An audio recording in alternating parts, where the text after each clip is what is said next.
Good evening. Now they were all 6 feet apart from each other. We shall begin. Hyde Park administration, teachers, parents, honored guests, thank you all for coming. And the class of 2020, my fellow graduates, congratulations, we made it. Unless you were living under the rock for the past few months, well, which we kind of did, you would know that we graduated under a pandemic. So first, I want to recognize the faculty and their fast response. Thank you. The teachers and their adaptation to the online school program. Thank you. And we ourselves deserve a pat on the back for pushing through the final stint. And I also want to acknowledge the support from my parents, from Ed and Priscilla, and from my host families, the Porters, the Austins, and the Conquests. Without you, I wouldn't be here today.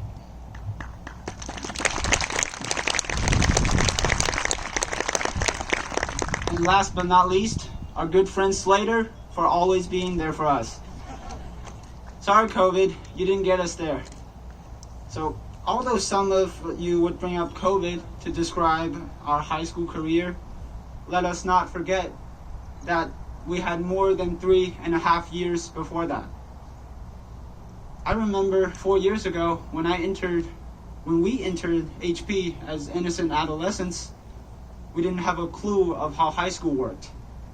We didn't know why people just leave the cafeteria 10 minutes early just to stand in the line in the hallway. And we didn't know Miss Polsky counts her work late just 1 second after the bell. And if you forgot a calculator on quiz days, she'll kindly lend you one of her Polish calculators consisting of a pen and a paper. And I mean, we didn't know that we had to row across a freezing lake in a boat made out of cardboards. And we didn't know how lovable those DBQs truly were until Coach McClay gave us his catchy DBQ song. And we did not know that Mr. Massey would change our perception of the blonde population forever. We truly didn't know Spencer has the world's most ridiculous and the most loudest laugh. So, thank you, our class president of the 2020. And I truly didn't expect students like me to get senioritis and procrastinate to submit everything at 11:59, which I did. Yes, that is correct. When I was informed that I have to do a speech for the graduation, I prepared this very speech with the same intensity many of us have devoted to the English research paper. So, on the day it was due, I began. And sorry, my ancestors, I have failed you again. And if you haven't noticed, I'm Chinese. So come with the package on my Chinese parents. And there's a funny thing we do in our culture.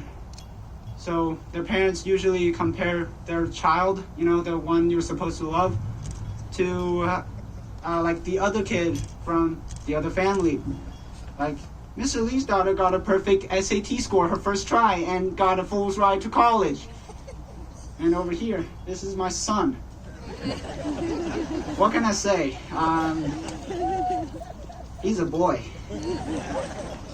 So, I live and learn. And your son got into UT, which is a good school. And there isn't a girl named Julia who got into Harvard.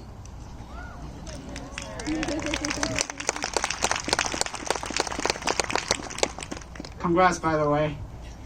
Well, at least I'm not that kid who has Aggie engineer carved into his computer.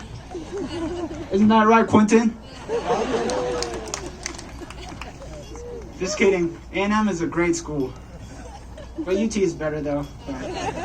Sorry, Conquest. But you just can't turn burnt orange into maroon. While I'm talking about school rivalry, I have to talk about sports. So I finally got a chance to witness the Hyde Park basketball team beating Regents multiple times at our home court, actually, over the course of 4 years. So claps to that. Is that a Regents guy right there? Sorry. And you know, when I was a freshman, I looked up to the football team and thought, well, how many games are we going to win when I'm a senior? It rhymes with settle. You see what I did there, Miss Hanson? Well, jokes aside, these numbers and stats will ultimately fade away and be lost in time. In contrast, we'll always remember the precious time playing sports and studying with each other. So whether it was a clutch win or a crushing defeat, or whether it was 100 or 70, we prize the tears, the toils, the cheer, and the friendship at the end of the day.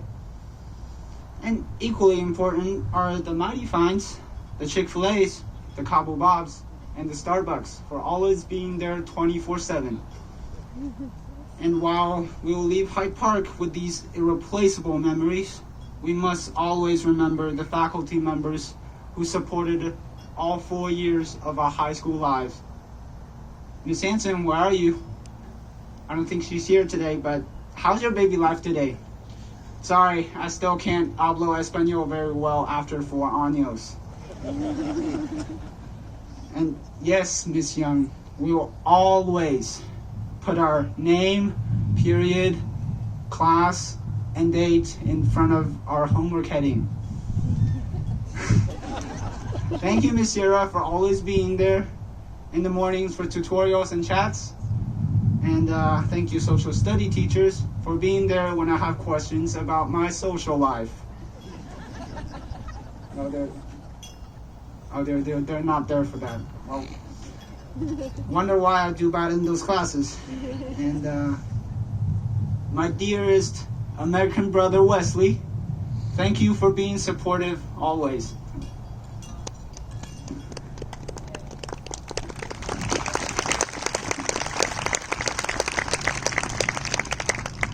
And in honor of my past salutatorians, who coincidentally happen to be Asians as well, I hope to fulfill my duty as the second best, or according to the supportive Mr. Conquest, the first loser. I was trying to think of a powerful, inspirational message to give to you all as you went out into the world and pursue your dreams. But the reality of the situation is that most of you won't even remember about this speech 10 minutes from now, let alone 10 years down the road. And that's okay. Like I said, these numbers, these wins and losses will be insignificant compared to the journey we'll embark on. So, don't linger in the past. Focus on the future, and the future is now. Thank you.